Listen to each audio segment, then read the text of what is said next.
68 लाख केंद्रीय कर्मचारी और 52 लाख पेंशनर्स की अबेस आधार पर बढ़ेगी सैलरी। अगर आप कर्मचारी हैं तो ये खबर आपके लिए है। दरअसल हाल ही में आए एक अपडेट के मुताबिक ये कहा जा रहा है कि 68 लाख केंद्रीय कर्मचारी और 52 लाख पेंशनर्स की सैलरी अब इस आधार पर बढ़ेगी। मिली जानकारी के मुताबिक आपको बता दें कि 7वें वेतन आयोग के बाद अब अगला वेतन आयोग आना मुश्किल है। केंद्रीय कर्मचारियों को 7वें वेतन आयोग के तहत सैलरी कंपोनेंट्स का फायदा मिल रहा है। सबसे बड़ा फायदा उन्हें महंगाई भत्ते के रूप में मिलता है, लेकिन केंद्र सरकार जल्द ही सरकारी कर्मचारियों को बड़ा अपडेट दे सकती है। उनके लिए सैलरी बढ़ाने का नया फॉर्मूला आ सकता है। नया वेतन आयोग लाने के पक्ष में नहीं सरकार। भूतपूर्व वित्त मंत्री अरुण जेटली ने जुलाई 2016 में ही वेतन आयोग पर बोलते हुए कहा था, अब वेतन आयोग से हटकर कर्मचारियों की सैलरी बढ़ाने का कोई नया पैमाना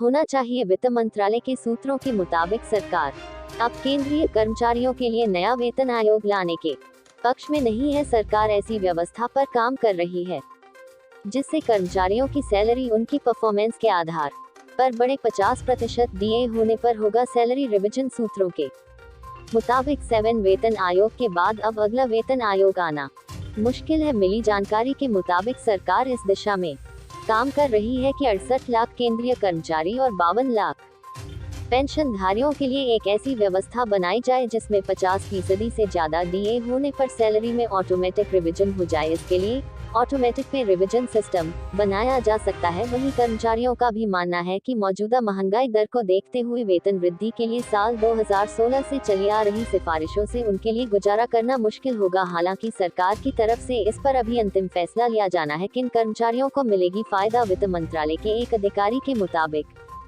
अरुण जेटली चाहते थे कि मध्य स्तर के कर्मचारियों के साथ साथ निम्न स्तर के कर्मचारियों की वेतन वृद्धि होनी चाहिए। अधिकारी के मुताबिक नए फॉर्मूले के बाद आय के ध्रुवीकरण के लंबे समय से चलने वाले रुझान और केंद्रीय सरकार के विभागों में सिकुड़ते मध्य स्तर को देखते हुए ऐसा लगता है कि व्यापक मध्य स्तरीय कर्मचारियों के स्तर पर ज्यादा वृद्धि नहीं दिखाई देगी, लेकिन निम्न स्तर के कर्मचारियों को इसमें फायदा होता दिख सकता है। 21,000 रुपए हो सकती है न्यूनतम बेसिक सैलरी पे लेवल मैट्रिक्स 1 से 5 वाले केंद्रीय कर्मचारी को उनकी कम से कम सैलरी 21,000 के बीच हो सकती है। नरेंद्र मोदी सरकार अगले वेतन आयोग के पक्ष में नहीं है। वेतन आयोग का ट्रेंड देखें तो हर 8-10 साल के बीच इसे लागू किया जाता है, लेकिन इस बार इसे बदलकर साल 2024 में नए फॉर्मूला लागू किया जा सकता है। सरकारी कर्मचारियों की माने तो वेतन में करीब 3 गुना होनी चाहिए। 7th पे कमीशन में वृद्धि सबसे कम हुई थी।